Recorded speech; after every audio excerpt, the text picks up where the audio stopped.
Dans le tissage complexe de la vie, ce sont souvent les moments sereins qui précèdent les transformations significatives. C.S. Lewis, un penseur profond et conteur, a avancé que la communication divine n'est pas toujours bruyante et dramatique, mais vient souvent comme un murmure doux dans nos expériences quotidiennes. Alors que nous plongeons dans cette exploration, cherchons les signes subtils indiquant un changement divin dans nos récits. Guidés par les perspectives de Lewis, nous découvrirons comment ces agitations silencieuses peuvent mener à des transformations spirituelles profondes. Au milieu de la progression constante de la vie, où les jours se fondent dans une routine monotone, il existe un appel caché à l'éveil. Ce n'est pas dans les grandes révélations bruyantes que nous trouvons nos tournants, mais dans les coins tranquilles de nos vies, où l'ordinaire rencontre l'extraordinaire. Lewis, avec son mélange unique de sagacité et de sagesse, pourrait suggérer que Dieu utilise souvent un murmure plutôt qu'une tempête pour capter notre attention et émouvoir nos âmes. Pensez à la persistance douce d'une pensée, à l'écho récurrent d'un rêve non réalisé, ou au mécontentement silencieux qui suggère quelque chose au-delà de notre portée. Ce ne sont pas de simples produits de notre imagination, mais peuvent être les premiers fils d'une tapisserie divine tissée dans nos vies. Lewis soutiendrait probablement que nos éveils les plus significatifs proviennent souvent des moments les plus simples. Un lever de soleil qui réveille un désir inavoué, une ligne d'un livre qui persiste dans nos pensées, ou une conversation qui laisse notre esprit aspirer à plus. L'éveil, dans le sens lewisien, est la prise de conscience naissante que le monde que nous percevons n'est qu'une ombre d'une réalité plus profonde qui nous appelle. C'est l'agitation initiale du cœur qui suggère notre rôle dans un récit plus grand, une histoire façonnée par Dieu. Cet éveil ne se manifeste pas bruyamment, mais murmure dans le silence de notre être, nous invitant à entreprendre un voyage de découverte et de transformation. En nous accordant à ces signes subtils, nous commençons à percevoir nos vies non pas comme une série d'événements aléatoires, mais comme une symphonie méticuleusement composée par le Maître divin. Chaque note et pause est essentielle dans la mélodie qui se déploie de notre existence. Cet éveil n'est pas un éclaircissement instantané, mais une révélation lente, où nous délaissons progressivement les perceptions anciennes et commençons à voir le monde, nous-mêmes les dieux sous un jour nouveau. En embrassant ces éveils silencieux, nous nous ouvrons à la possibilité du changement et au rebondissement divin que Dieu tisse dans nos histoires. C'est souvent dans le doux murmure de la voix de Dieu que nous trouvons le courage de nous débarrasser de nos anciens moi et d'embrasser les nouveaux rôles qu'il a prévus pour nous dans son grand récit cosmique. Comme l'a noté C.S. Lewis, les épreuves préparent souvent des gens ordinaires à un destin extraordinaire. Cela nous rappelle que nos épreuves, bien que désagréables, ne sont pas seulement des obstacles mais des opportunités de croissance et de transformation. Au milieu de la souffrance, nous trouvons non seulement les dures réalités de la vie, mais aussi le potentiel d'un changement divin. Lewis considérait la souffrance comme un mégaphone par lequel Dieu éveille un monde sourd. C'est pendant nos moments de douleur et d'adversité que nous sommes les plus réceptifs au changement, les plus conscients de nos propres vulnérabilités et les plus ouverts à chercher quelque chose au-delà de nous-mêmes. Cette ouverture devient le terreau fertile pour un nouveau chapitre de notre histoire, celui que Dieu écrit.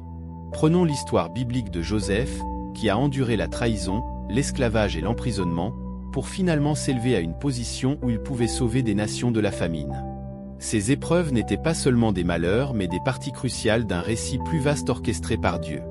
Comme Joseph, nous pouvons découvrir que nos luttes les plus profondes ne sont pas des détours, mais des chemins essentiels vers le destin que Dieu a pour nous.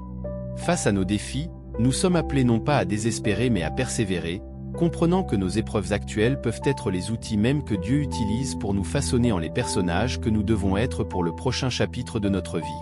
À travers la souffrance, nous gagnons souvent la sagesse, la force et l'empathie nécessaires pour remplir les rôles que Dieu a conçus pour nous. Ainsi, la souffrance peut être vue comme un signe que Dieu travaille activement dans nos vies, nous élaguant pour porter plus de fruits. Comme un jardinier s'occupant de ses plantes, la douleur de l'élagage est réelle, mais la croissance qui suit l'est aussi. En affrontant nos épreuves avec foi et courage, nous permettons à Dieu de transformer nos épreuves en victoire et notre douleur en but.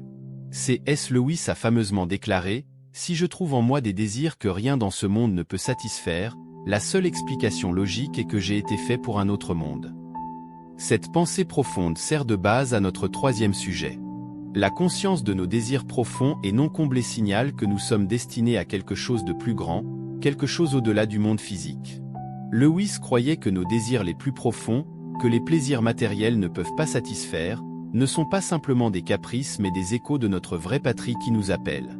Ces désirs non satisfaits, ces murmures de quelque chose de plus grand, indiquent que nos histoires sont destinées à dépasser ce monde, pointant vers un récit éternel façonné par le divin. Lorsque nous ressentons des moments de désir inexplicables, lorsque la beauté, l'amour ou un sentiment d'émerveillement éveille une faim insatiable en nous, nous ressentons l'attraction de l'éternité sur nos cœurs. Ces moments ne devraient pas être rejetés comme des émotions fugaces, mais reconnus comme des signes de notre participation à une plus grande histoire divine. Ce désir de plus nous guide à travers le brouillard de la routine et du temporaire, vers une vérité spirituelle plus profonde. Il nous invite à considérer que notre agitation est un mécontentement divin, planté en nous pour nous ramener à Dieu, la source de toute satisfaction. Dans notre parcours spirituel, ces échos d'éternité nous incitent à chercher notre place dans le grand récit de Dieu. Ils nous rappellent que nous ne sommes pas simplement des acteurs sur une scène mondaine, mais des âmes éternelles créées pour un royaume éternel. En accordant nos cœurs à ces murmures divins, nous nous ouvrons au travail transformateur que Dieu veut accomplir en nous et à travers nous. Nous commençons à voir nos vies non pas comme une série d'événements déconnectés mais comme un pèlerinage vers un horizon divin, où chaque désir trouve son accomplissement et chaque aspiration nous ramène à notre Créateur. C.S. Lewis reconnaissait souvent le divin dans l'ordinaire, suggérant que ce que nous percevons comme de simples coïncidences sont en fait les œuvres silencieuses de Dieu dans nos vies. Il a souvent plaisanté en disant « Les coïncidences sont la manière de Dieu de rester anonyme », suggérant la manière subtile dont l'orchestration divine se déroule autour de nous. Ce sujet explore le concept de la providence et des coïncidences heureuses, en explorant comment ces rencontres inattendues et ces événements apparemment aléatoires pourraient en réalité être des indicateurs que Dieu est activement impliqué dans notre récit, nous guidant doucement vers les tournants de l'intrigue qu'il a prévue. Considérez les rencontres fortuites qui changent le cours de nos vies, les opportunités imprévues qui surgissent juste quand nous en avons besoin, ou la synchronisation parfaite des événements qui, avec du recul, s'assemblent de manière trop harmonieuse pour être simplement le fruit du hasard. Ces moments, souvent considérés comme de la chance, pourraient être les coups de pinceau de Dieu sur la toile de notre existence.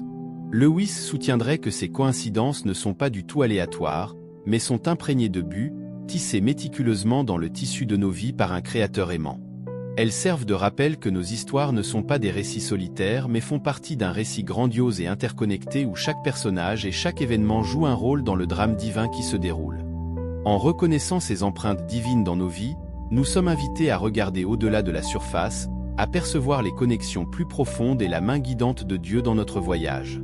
Cette perspective nous encourage à avoir confiance dans le déroulement de nos vies, à rester ouverts à l'imprévu, et à trouver du réconfort dans le fait que même dans le chaos, il existe un ordre caché, un complot divin dont nous faisons partie. En embrassant la nature providentielle de ces coïncidences heureuses, nous nous accordons davantage aux possibilités que Dieu nous offre, plus disposés à suivre les pistes qu'il nous donne, et plus conscients du dialogue continu entre nos désirs et sa volonté. En puisant profondément dans la pensée de C.S. Lewis, notre 5e sujet explore le pouvoir transformateur de la confiance en Dieu, surtout en période d'incertitude et de changement. Lewis parlait souvent de la foi comme d'un voyage à travers des vallées ombragées et des pics ensoleillés, avec la confiance en Dieu comme notre lumière guide. Au milieu des tumultes de la vie, une paix profonde peut nous envelopper, une quiétude qui défie le chaos de nos circonstances. Cette paix, argumenterait Lewis, est un signe tangible de la présence de Dieu et un rappel de sa promesse de nous guider à travers les tempêtes de la vie. C'est dans la tranquillité de nos cœurs, dans la confiance silencieuse en la souveraineté de Dieu, que nous trouvons souvent la force de persévérer et le courage d'embrasser les chapitres qui se dévoilent dans notre histoire. Cette tranquillité n'est pas l'absence de problèmes, mais une confiance ferme en celui qui tient nos jours entre ses mains. C'est une paix qui, comme le dirait Lewis, dépasse toute compréhension et une assurance sereine que, peu importe comment l'intrigue se déroule, l'auteur de notre foi est avec nous, guidant chaque pas. Adopter cette confiance silencieuse implique de renoncer à notre besoin de contrôle, de lâcher prise sur le stylo avec lequel nous essayons d'écrire nos propres histoires. Cela signifie trouver le repos dans la connaissance que, même si nous ne comprenons pas chaque tournant, il y a un dessein dans chaque ligne et un sens dans chaque pause. Dans cette posture de confiance, nous nous ouvrons au travail transformateur que Dieu désire faire en nous. Nous lui permettons d'inscrire sa volonté dans nos vies, nous conduisant non seulement à trouver la paix au milieu de la tempête, mais aussi à approfondir notre relation avec lui. C'est ici, dans la quiétude de la confiance, que nous sommes véritablement préparés pour les changements que Dieu tisse dans notre récit. À la manière de C.S. Lewis, nous avons parcouru les paysages de l'éveil, de la souffrance, du désir ardent, de la providence et de la confiance, chaque chemin révélant des signes que Dieu est à l'œuvre, remodelant notre histoire. Lewis, avec sa compréhension profonde tant du récit humain que divin, nous rappelle que nos vies ne sont pas simplement des collections d'événements aléatoires, mais des chapitres essentiels d'une histoire plus grande écrite par Dieu. En réfléchissant aux signes du travail transformateur de Dieu dans nos vies, les éveils silencieux, le but au sein de la souffrance, les désirs insatiables, les rencontres fortuites et la paix qui découlent de la confiance, nous sommes invités à nous voir comme des personnages dans une pièce divine. Nous avons des rôles à jouer et des lignes à dire qui contribuent à l'élaboration du grand récit de Dieu. Ce voyage de découverte est en cours, se déployant à chaque battement de cœur et à chaque souffle alors que nous vivons l'histoire que Dieu écrit pour nous. Nous sommes appelés à être des participants actifs, des co-créateurs avec Dieu, dans la création continue de nos vies et du monde qui nous entoure.